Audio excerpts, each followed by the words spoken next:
Let's be honest, I hated Elden Ring when it came out. The hype drove me insane. Was everyone playing the same game as me? The controls drove me mad. The lock-on switch between enemies at the drop of a hat. And do not get me started on a story so obscure you had to go to the internet to figure out the plot. Despite all these criticisms, I just finished the game. But why, you ask? Well, actually, this is pretty personal. The past 6 months have been some of the hardest in my life. My beloved grandmother passed away, and I've been trying to get a diagnosis for my own health issues, alongside managing multiple family emergencies.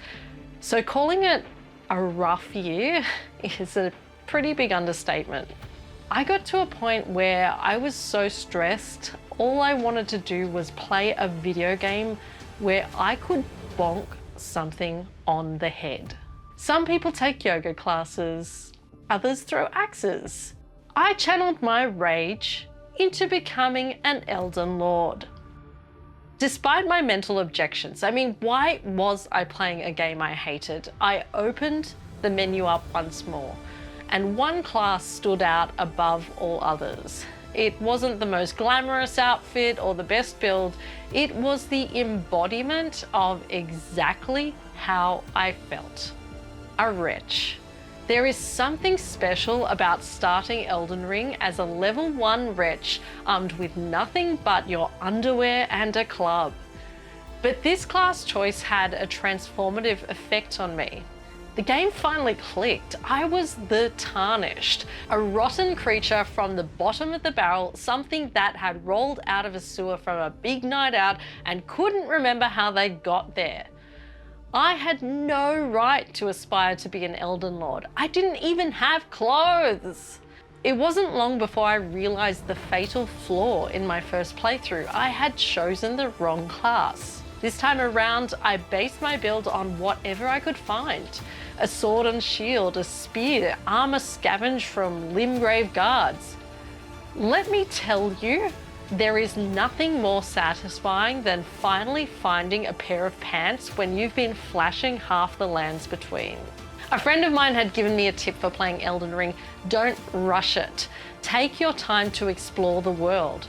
So I wandered the map, opening dungeons, beating enemies, and of course, ran away with my runes intact.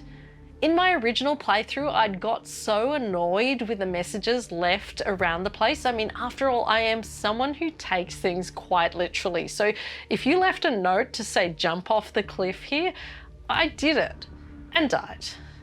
But in this run, I came to see these notes left in solidarity. Don't give up, well done. Little bites of encouragement as my life was falling apart. I read these anonymous messages and wondered who these people were to kindly leave notes just when things were hard. I came to rely on these messages as I grinded through some of the nastiest trick dungeons that have ever been made in video games. What is with those jumping cat statues? I absolutely hate them. Where once my eyes had glazed over the inventory stats, I constantly weighed up weapons and armor against my weight. Every time I died only further increased my determination. At times it was an absolute grind. There are those moments where you're underleveled for the next section but overleveled from the previous, and it feels like you're dying every other minute. But then there are those battles when you're just at the right level and your skills are on point and your hands are fresh, and you beat a boss with an elegant dance of magic and swordplay, and you know you're good because you don't beat a FromSoft boss by accident, unless you see the message week 4 ahead. I was determined to prove myself as a gamer, seeking out every major boss. Renala went down in less than 2 minutes as I relentlessly pushed forward with the Bloodhound Fang. I delighted in Rykard's blasphemous blade and nicknamed it Squirmy Wormy, not knowing about the obsessive discussions of this weapon online. Moog kept destroying me with his bloodied attacks, and still I returned. Until the very last boss itself, the Elden Beast. Straight out of the gate, Radagon kept destroying me. Yet again I faced him. Mimic Tear summoned beside me.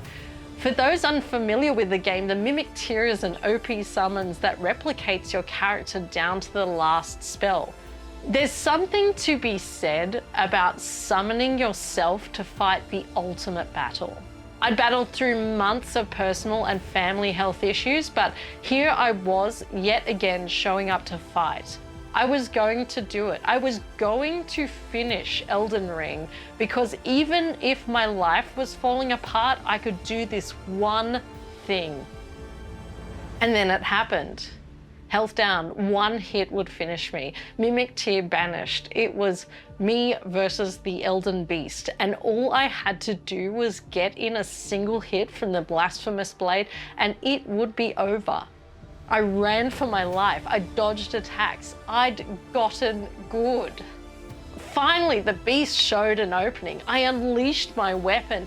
As I slayed that Elden Beast, a single tear fell down my cheek. I felt like I'd surmounted something on screen, but I'd also surmounted something in real life. I'd proved to myself that I'm stronger than I think, that sheer grit and determination can sometimes get you through. I never took "you died" as a stop sign. It was a challenge. Are you going to turn it off? Are you going to quit?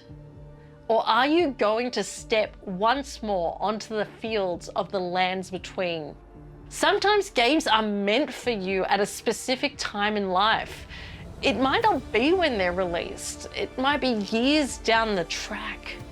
I went into Elden Ring feeling like a finger reader crone, eyes hollow, back hunched, haggard. I came out, horns on my head, sitting on a throne. I was no longer a wretch. I was an Elden Lord. In the days after finishing Elden Ring, I realized it had transformed my own personal resilience. If I could finish Elden Ring, I could do almost anything. It makes sense, because Elden Ring is a game about cycles of light and darkness and madness if you let it. Kind of like life. We have times of gladness and times where the night crawls in, where death isn't far away. And if those cycles grind us down too far, madness enters. For me, Elden Ring kept the flame of frenzy at bay when life tried to consume me. And for that, I'm truly grateful.